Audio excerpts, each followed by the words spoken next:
আসসালামু আলাইকুম ওয়া রাহমাতুল্লাহি ওয়া বারাকাতুহু। আপনারা দেখতেছেন ৫ মিনিটের মাদ্রাসা। আর পুরা ভিডিও জুড়ে আমি রবিউল ইসলাম রয়েছি আপনাদের সঙ্গে। চলুন আমরা ৫ মিনিটের মাদ্রাসার বিস্তারিত আলোচনা শুরু করি। আমরা এখানে ৩ টি বিষয় নিয়ে আলোচনা করে থাকি। ১ নম্বর বিষয় যেটা নিয়ে আলোচনা করে থাকি, আমাদের সমাজে ছড়িয়ে ছিটিয়ে থাকা গুনাহে কাবিরা যেগুলো রয়েছে, যেগুলো ক্যান্সার ভাইরাসের মতো ছড়িয়ে ছিটিয়ে রয়েছে, যেকোনো মুহূর্তে আমাদের উপরে অ্যাটাক করতে পারে।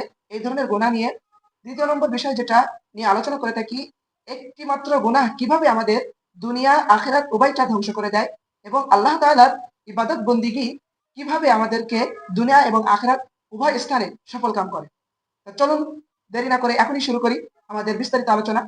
অল্প একটু সময় আলোচনা করব, অবশ্যই মনোযোগ দিয়ে শ্রবণ করার চেষ্টা করবেন ইনশাআল্লাহ।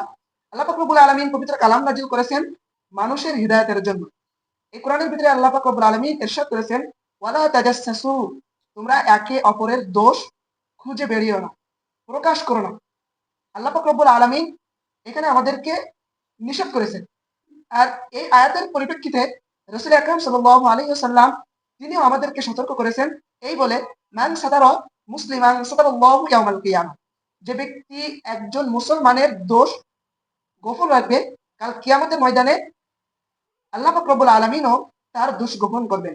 এজন্য একজন মুমিনের আখলাকের ভিতরে এটা পড়ে না যে অন্যের দোষগুলো সে প্রকাশ করবে। একজন মুমিনের কাজ হচ্ছে সে তার নিজের ভিতরে কি ভুল রয়েছে সেগুলো খুঁজে বের করবে, সেগুলো থেকে আপডেট হয়ে নতুন ভাবে ইসলামকে তার ভিতরে অনুধাবন করবে। সম্মানিত উপস্থিতি, এখন আমরা দ্বিতীয় বিষয় নিয়ে আলোচনা করব। আজকের দ্বিতীয় বিষয় হচ্ছে যে গুনাহের ক্ষতিসমূহ। যখন কোনো গুনাহগার ব্যক্তি কাজ করতে যায়, সে কাজের ভিতরে অধিকাংশ সময় সে বিভিন্ন মুসিবত ও দুশ্চিন্তার ভিতরে পড়ে যায়। এটা গুনাহের কুফলে হয়ে থাকে। এজন্য সমস্ত প্রকার গুনাহ আমাদের পরিত্যাগ করতে হবে। আমাদেরকে খুঁজে খুঁজে দেখতে হবে কোন কাজটা গুনাহ, সে কাজগুলো থেকে আমাদেরকে বিরত থাকতে হবে। এজন্য আল্লাহ পাক রব্বুল আলামিন পবিত্র কালামুল্লাহর ভিতরে ইরশাদ করেছেন, ওয়ামা আসাবাকুম মিন মুসিবাতিন ফাবিমা কাসাবাত আইদিকুম, আমাদের দুনিয়াতে যে আযাবগুলো চলে আসে এগুলো আমাদের কৃত কর্মের জন্যই আসে। সুতরাং সমস্ত প্রকার গুনাহ থেকে আমাদেরকে বিরত থাকতে হবে। আল্লাহ পাক রব্বুল আলামিন যেন আমাদের সমস্ত প্রকার গুনাহ থেকে হেফাজত করেন। তৃতীয় নম্বর বিষয় যেটা হচ্ছে ইবাদত বন্দিগির উপকারিতা।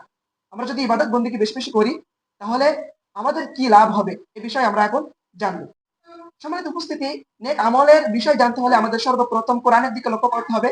আল্লাহ পাক রব্বুল আলামিন পবিত্র কালামুল্লাহর ভিতরে ইরশাদ করেছেন, মান আমিলা সলিহান মিন যাকারিন আও উনসা ওয়া হুয়া মুমিনুন ফালানুহইয়ান্নাহু হায়াতান তাইয়্যিবা, যে মুমিন অবস্থায় নেক কাজ করবে আমি আল্লাহ পাক রব্বুল আলামিন তার সমস্ত কাজ সহজ করে দিব, বা আমি তার উত্তম জীবন দান করব। যেন আল্লাহ পাক রব্বুল আলামিন যেন আমাদেরকে ইবাদত বন্দিগিতে মনোনিবেশ করেন, আমাদেরকে বেশি বেশি ইবাদত বন্দিগি করার মতো সুযোগ এবং তৌফিক দান করেন।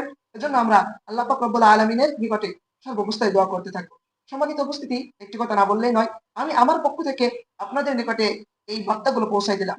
এখন আপনাদের কাজ হলো যে অন্যজনকে শেয়ার করে তাদেরকেও সতর্ক করা এবং সওয়াবের অধিকারী আপনি হয়ে যাবেন ইনশাআল্লাহ। আল্লাহ পাক রব্বুল আলামিন আমাদেরকে তৌফিক দান করেন। আমা তৌফিকি ইল্লা বিল্লাহ।